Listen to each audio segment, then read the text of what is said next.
Japanese emperor tries to make amends for his father's war. Worshippers release doves, wishing for the world's peace, at the Yasukuni Shrine in Tokyo, Wednesday, August 15, 2018. Japan marked Wednesday the 73rd anniversary of the end of World War II.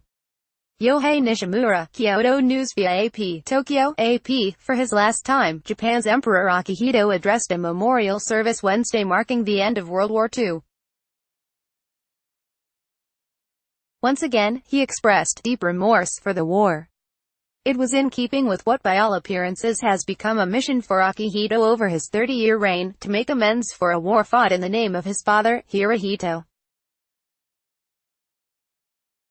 The 84-year-old monarch is set to abdicate next spring. Reflecting on our past and bearing in mind the feelings of deep remorse, I earnestly hope that the ravages of war will never be repeated, Akihito said in a 2-minute speech on the 73rd anniversary of Japan's surrender. As emperor, he has made unprecedented visits to the Philippines and other Pacific islands conquered by Japan early in World War II and devastated in fierce fighting as the U.S.-led allies took them back. Though Akihito has avoided a direct apology, he has subtly stepped up his expressions of regret in recent years in carefully scripted statements on the war. His words have taken on greater importance as Prime Minister Shinzo Abe has sought to move Japan beyond its troubled past since coming to power in December 2012. Opponents of Abe's policies have grabbed onto the emperor's statements as a counterbalance to the prime minister's push to revise Japan's war-renouncing constitution and build up its military. Akihito's World War II-related trips and pronouncements form part of a broader effort to bring the royal family closer to the public. In so doing, he has won over pacifists, leftists and other critics of the emperor system in a way his father was never able to do. Hirohito, who was worshipped as a living god until the end of the war, remains a controversial figure even today, with historians still debating his responsibility for the war. During his father's reign, Akihito himself was almost hit by a Molotov cocktail on a 1975 visit to Japan's southern Okinawa Island, where tens of thousands of civilians died in intense fighting near the end of World War II. He has since visited the island 10 times. Okinawans warmly welcomed him and his wife Machiko earlier this year in what was likely his last as emperor.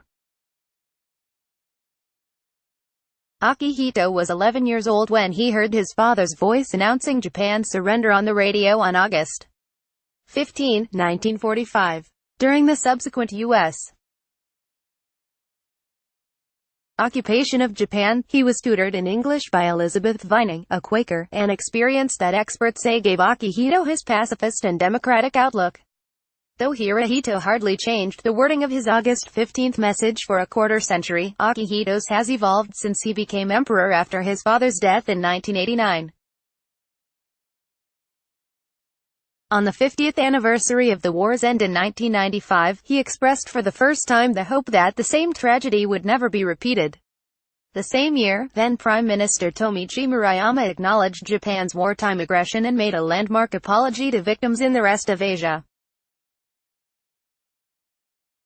His successors expressed remorse to other Asian countries until Abe dropped them and any reference to aggression in his August 15 remarks beginning in 2013. He has pledged that Japan will not repeat the devastation of war, and did again Wednesday. Abe also sent a religious offering to a Tokyo shrine that honors the war dead, including convicted war criminals. He has avoided visiting the shrine since 2013 in a bid to avoid overly angering China and South Korea, which see the Yasukuni Shrine as a symbol of Japan's military aggression. In his 70th anniversary address in 2015, Akihito started using the expression he used Wednesday, stronger words than he had used previously. The contrast with Abe captured media attention, with the prime minister portrayed as a nationalist pushing for a stronger military versus a pacifist Akihito. Abe wants Japan to stop dwelling on the past, while the emperor doesn't want his country to forget it.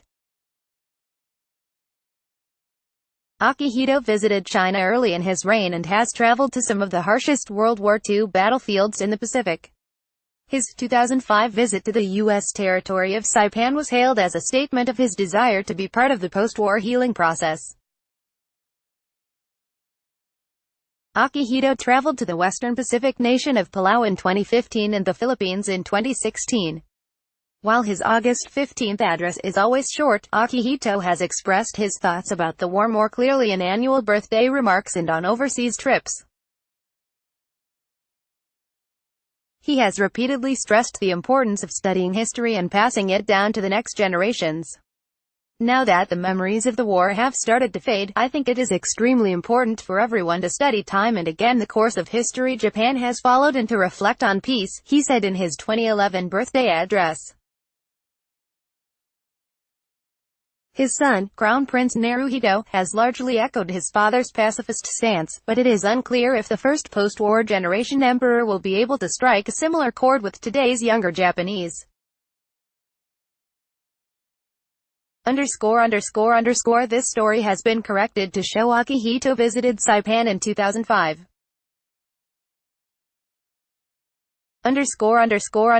Follow Mari Yamaguchi on Twitter at www.twitter.com/mariyamaguchi. Find her work at https://www.appnews.com/search/Mari Yamaguchi. Copyright 2018 The Associated Press.